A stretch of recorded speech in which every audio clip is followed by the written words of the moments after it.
할로, 안녕하세요. 독일어대 유학 준비 도금리입니다. 오늘 제가 준비한 테마는 독일어대 어학 규정에 대해서 설명을 해드리겠습니다. 우선 독일에는 총 6개의 어학 레벨이 있습니다. 사람마다 조금씩 다르지만 평균적으로 한 레벨당 2개월 정도 소요된다고 생각하시면 됩니다.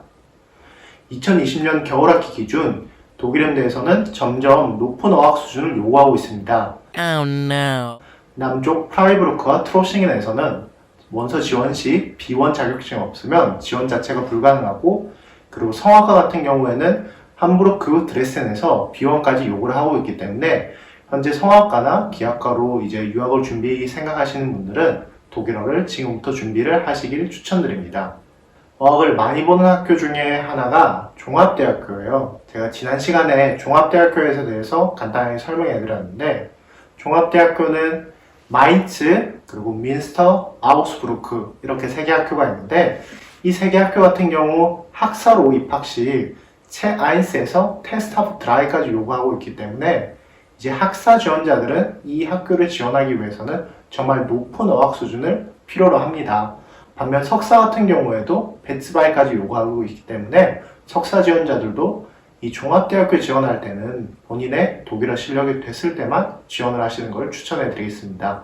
독일현대 어학 규정에 대해서 제가 2가지 테마로 나눴는데요. 첫 번째는 독일현대 지원 시 필요한 어학 규정이고, 두 번째는 독일현대 입학 시 필요한 어학 규정에 대해서 제가 따로 설명을 해드리겠습니다.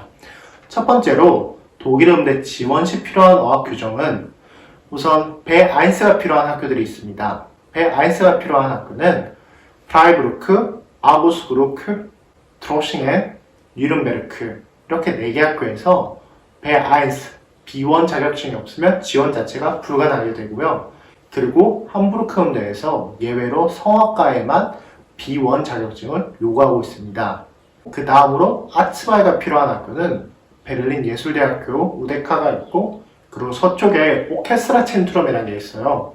이 오케스트라 첸트럼 과정에서도 아츠바이를 꼭 요구를 합니다. 이렇게 위에 B1가 필요한 학교들과 아츠바이 필요한 학교들을 제외하고 여전히 20개에서 21개 학교는 어학이 없어도 실제로 학사, 석사 모두 지원이 가능합니다. 그러나 원서 접수 시에 어학이 필요 없다고 어학 공부를 안 하시면 문제가 되는 게, 예를 들어 우리가 시험을 볼 때 아이스 수준이었어요. 그러면 이제 실기시험 합격장을 받았어요. 근데 실기시험 합격장에는 뭐라고 적혀있냐면 3달 안에 B1 또는 베츠바이를 제출하라. 근데 우리가 실기시험 봤을 때 어학 수준이 아이스면 3개월 안에 베츠바이까지 절대 할 수가 없어요. 그렇기 때문에 우리가 어학 없이 지원은 가능하다고 볼 수 있지만 그래도 독일어는 계속 준비를 하고 계셔야 됩니다. 학교 입학 시 필요한 어학 규정에 대해서 설명을 해드리겠습니다. 우선 학사와 석사와 여기서 차이가 있습니다. 학사의 경우 어학 없이 입학이 가능한 학교가 없습니다. 왜냐하면 학사는 입학을 하게 되면 바로 전공실기 수업 이외에도 음악 이론이나 음악 역사 수업이 있기 때문에 어학이 없이 학교 진행 자체가 안 된다고 판단했기 때문에 어학을 꼭 필수로 제출을 해야 됩니다. 반면 석사 같은 경우에는 보통 실기 위주로 커리큘럼이 진행되기 때문에 일부 학교에서는 어학 증명서를 요구하지 않은 학교가 있습니다. 예를 들어 위넨 국립음대, 슈투트가르트, 그리고 한스 아이슬러, 대표적으로 이 3개 음대에서 전공마다 조금씩 다르지만 기악 전공 기준으로 본다면 어학이 없어도 입학이 가능하게 됩니다. 여기서 많은 분들이 물어보시는 게 이제 유예 기간에 대해서 많이들 물어보세요. 사실 아마 여러분들 선배들이나 친구들한테 많이 들어보셨을 거예요. 어학이 부족해서 일단 입학은 하고 그리고 2학기 안에 어학을 제출하면 된다, 이런 얘기를 많이 들어보셨을 텐데, 실제로 대다수의 음대에서 이게 가능은 합니다. 베를린도 가능하고 바이마르도 가능하고 라이프치히도 가능하고 모든 음대에서 가능한데, 이 기준이 어떻게 되냐면 본인이 실기시험을 봤을 때 높은 점수로 학교를 입학하게 된다면 어학이 조금 부족하여도 이제 담당 교수님 재량에 따라서 한 학기 내지 2학기를 이제 유예 기간으로 받을 수 있는 거죠.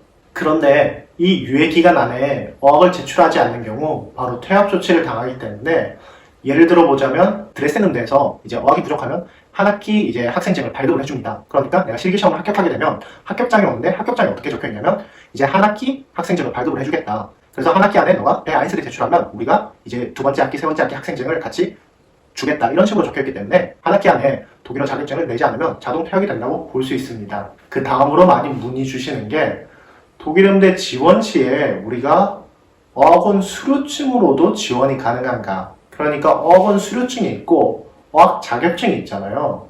이제 어학원 수료증으로는 원서 접수 시에는 사실 대부분 지원이 가능합니다. 이거는 제 경험으로 말씀드리는 건데요. 뉘른베르크를 제외하고 모든 학교에서 어학 수료증을 허용을 합니다. 그래서 어학원 수료증으로도 비원이 필요한 학교에 비원 수료증이 있으면 지원이 가능하고 아츠바이가 있으면 아츠바이 수료증으로도 우데카나 이제 NLP 오케스트라 챈트룸을 지원이 가능합니다. 반면 입학할 때에는 우리가 어학 자격증을 제출을 해야 되기 때문에 그때는 꼭 어학 시험을 보시고 어학 자격증을 제출을 하셔야 됩니다. 그리고 이거는 제가 드리는 꿀팁인데 실제로 정말 효과가 있어요. 이제 본인이 어학이 부족하잖아요. 그러니까 예를 들어 여러분들이 프라이부르크 음대에 지원을 하고 싶어요. 근데 규정이 B1인데 내가 현재 아츠바이까지 A2까지밖에 가지고 있지 않는 경우 어떻게 하면 되냐면 편지를 쓰세요. 이제 원서 접수할 때 편지를 같이 쓰는 거예요. 아, 나는 뭐 한 달에서 한 달 반 안에 B1 시험을 두고 있고 현재는 내가 아츠바이까지밖에 없지만 내가 꼭 2달 안에 B1을 시험을 통과해서 나중에 추가 제출을 하겠다. 이런 식으로 적으면 학교에서도 허용을 해주기 때문에 당장 내가 한 단계 정도 레벨이 부족하다면 이렇게 편지를 써서 원서 접수할 때 같이 보내시면 효과가 있습니다. 마지막으로 독일어의 중요성에 대해서 알려드리겠습니다.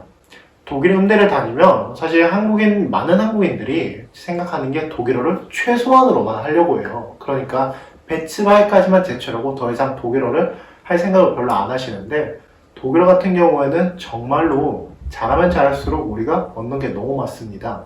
학교 생활도 그렇고 이제 우리가 직업적으로 다가갔을 때 예를 들어 본인이 오케스트라 악기다.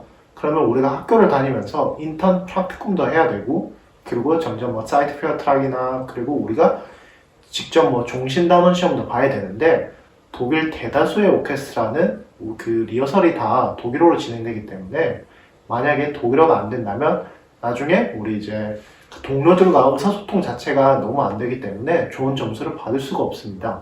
그렇게 직업적으로 보나 뭐 성악가 같은 경우에도 사실 성악가는 요즘 영어와 독일어는 기본이에요. 큰 극장에 가면 사실 영어로 진행은 하지만 당연히 독일어도 많이 쓰기 때문에 이제 우리가 직업적으로 갔을 때 꼭 독일어를 잘하면 플러스 점수가 된다고 볼 수 있습니다.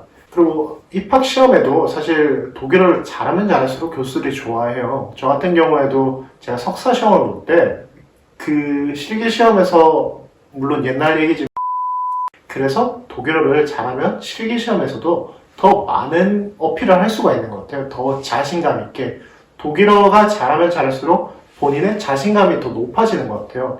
네, 오늘 제가 준비한 자료는 여기까지이고 사실 이 어학이라는 게 제가 처음 말씀드린 것처럼 정말 케이스 바이 케이스예요. 전공마다 다르고 학교마다 다르고 담당 교수마다 다르고 정말 수많은 변수들이 있어요. 그래서 제가 아까 설명해드린 거는 참고만 해주시고 제발 최대한 많이 독일어를 준비해서 독일을 나오시면 좋겠습니다. 다음 시간에는 독일음대 지원 절차에 대해서 제가 설명을 해드리겠습니다. 그러면 우리 다음 시간에 만나요. 구독과 좋아요 많이 부탁드립니다.